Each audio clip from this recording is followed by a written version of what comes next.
Welcome to the State of Affairs in partnership with Serbian Radio Chicago. We are having conversations that matter. Joining me today, a good friend and somebody that we have followed for a long time. He served as the ambassador to Germany, acting director of the DNI, and the very special title that he has, Special Envoy for Serbia and Kosovo during President Trump's administration. Ambassador Ric Grenell, welcome back. Thanks for having me, Olga. It's always a pleasure. Great to see you again. So let's dive in right away. There's been some renewed crisis in Kosovo. You served under President Trump, took a lot of care to really be involved with both sides. You did a lot of work in the Balkans. We all appreciate it. We had time of peace, solid and constructive conversations. You guys weren't worried about symbolism, politics that have failed for 2+ decades. What do you make of it now? What's happening? I mean, look, it's sad. I hate to say this, and I really am, troubled by what's happening. But the fact is that when Donald Trump was president, we had a peaceful region, and we had a region that was working together on economics and creating jobs. And look, it's no surprise to you, but our position was, who cares if both sides are recognizing each other or not? That's kind of changing the heart and the mind. And I think that takes time, and politics can't do that. You Sure. can't look at someone and say, you need to like them. You need to, be nice to them so that, you have this touchy feeling of positiveness. And that's what recognition is giving somebody their respect. And I actually don't think that government should do that. What government should do is create the conditions and force all of the parties involved to have open borders, to be able to welcome Western companies in, create jobs, create a life where young people are willing to stay rather than move to Germany or Hungary or Poland, and be able to make the region a place that is economically growing. One of the arguments that I would always say to my friends in Kosovo is the Serbian economy is much bigger. They're doing really well. And so you need to recognize that when you open the border and when you work with all the participants in the region, that you're creating a path forward with economies that are already booming, and you're getting left behind. What we see now is really troublesome work from Prime Minister Kurti. As you know, I've been very direct with him for a long time. In the Trump administration, we realized he was very anti-American. I question any of the VV members that support Kurti to come up with one policy that Prime Minister Albin Kurti has supported, or citizen Albin Kurti has supported, that is pro-America.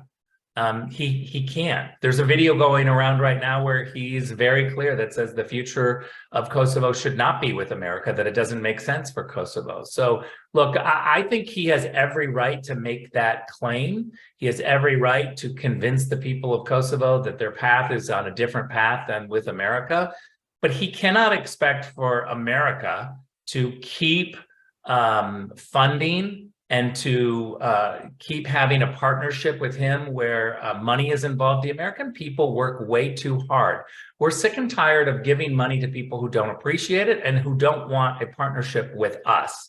And so I think that what's happened over the last several weeks is that Gabe Escobar from the State Department, from America, the Europeans, NATO, the French, the British, the Germans, we've all come around to Donald Trump's policy. They recognize, oh, guess what? Albin Kurti is not very good here for America. And constructive. That makes me sad, because I want to be very clear that the people of Kosovo deserve to have a special relationship with the United States. And we have worked way too hard in the United States to help the people of Kosovo. And to have leadership now that turn their back on America is just not right. I liked working with Hashim Thaçi because President Thaci was willing to make tough decisions going forward, not looking backwards, but going forward. And so lastly, let me just say this, Olga, and I'm very serious about this. The Americans, the Anthony Blinken and Joe Biden put down a red line. They told Prime Minister Kurti that you had until Friday to make some tough decisions and change your policy. That red line was crossed by Alvin Kurti. He did not comply. So I asked my friend Gabe Escobar, I asked the Secretary of State Anthony Blinken, I asked Joe Biden, what are you going to do about it? Don't give us another Syria red line where nothing happens. You created a red line. You said the performance must change, the policy must change, the attitude must change by Friday. Today is Sunday. Let's see. And nothing has changed. Well, that was my next question.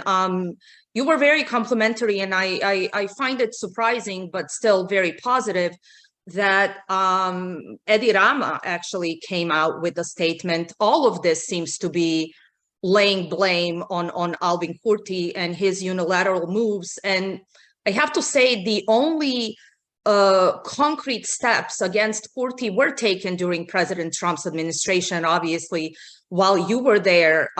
Since then, we have only seen a little slap on the wrist and nothing has happened. You said that you have seen the possible sanctions that could be implemented against Kurti. Do you think that's an option?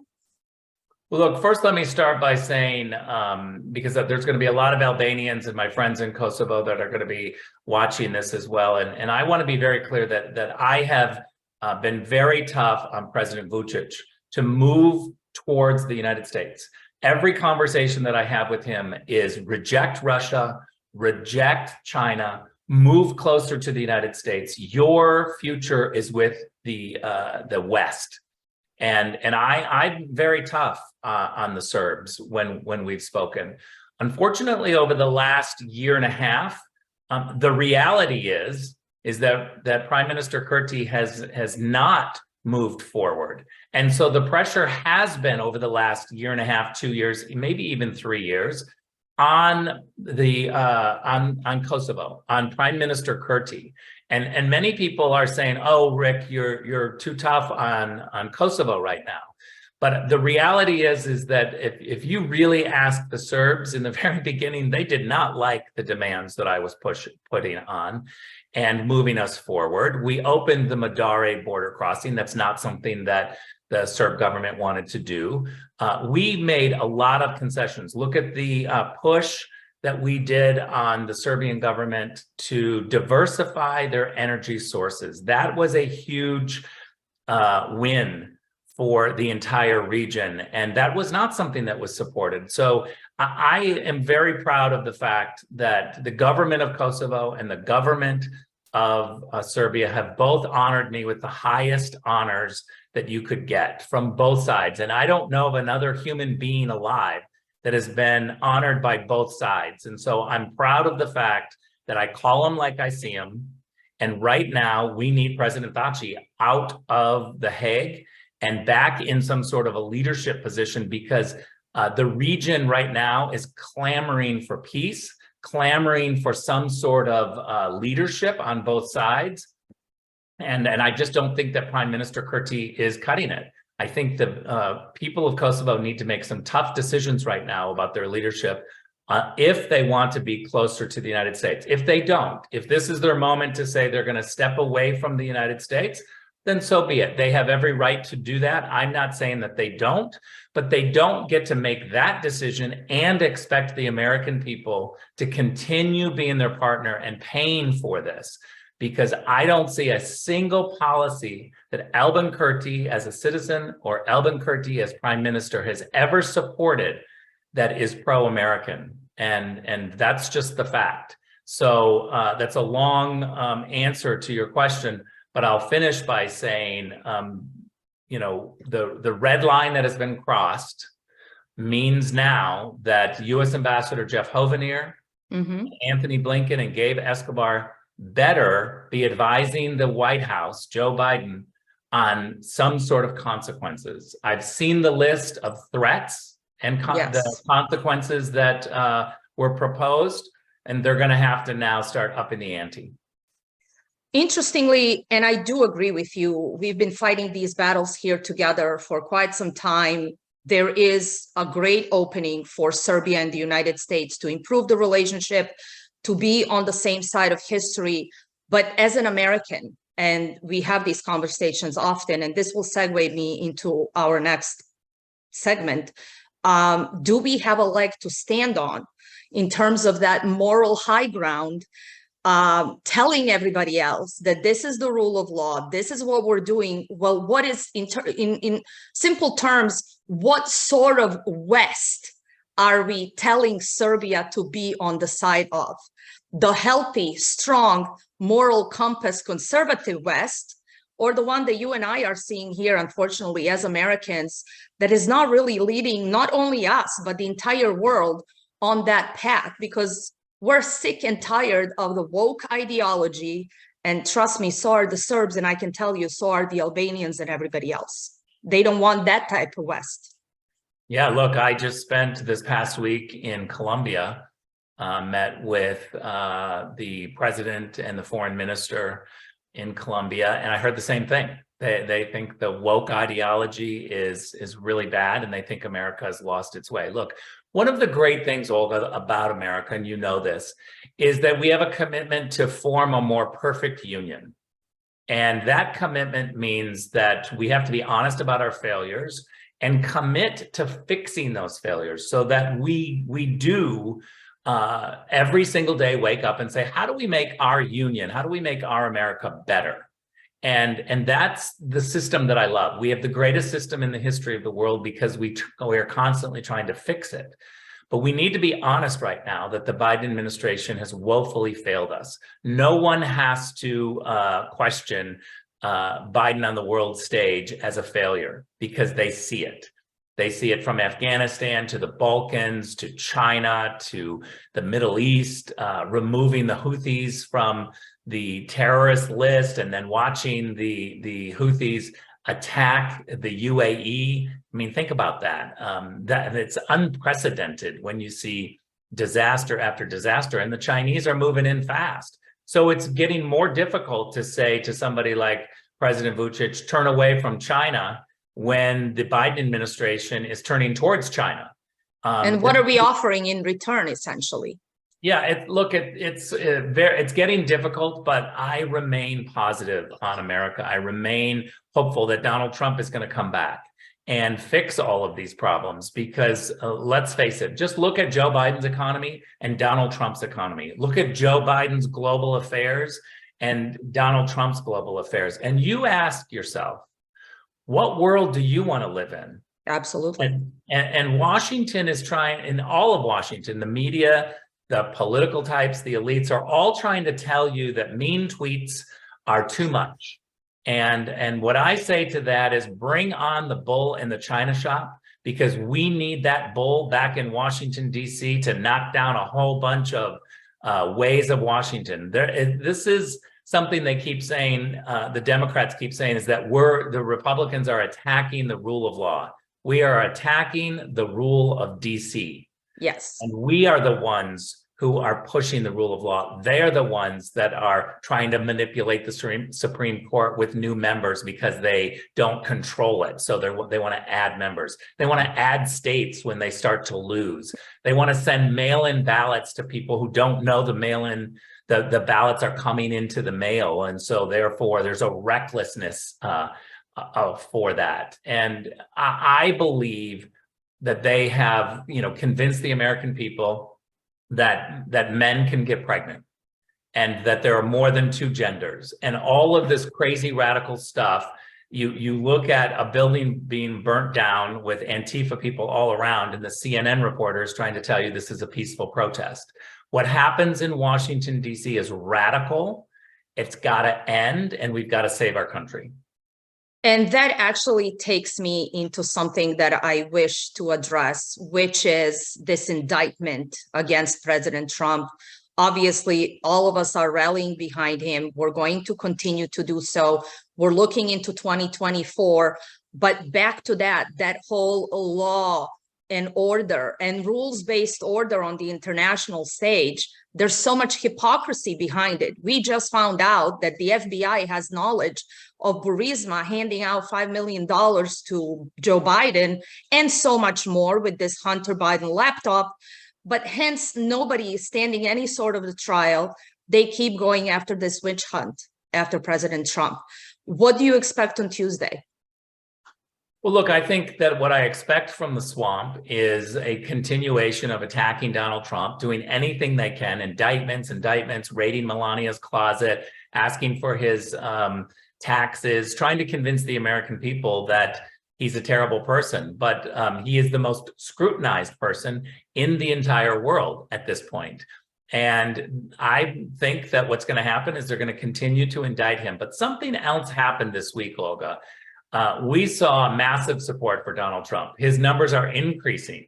Yes. Money is flowing in. And I think what's now happened, we've reached the tipping point. The left has thrown everything at Trump so much that regular American people outside of Washington are saying, come on, this is ridiculous. Another indictment over this.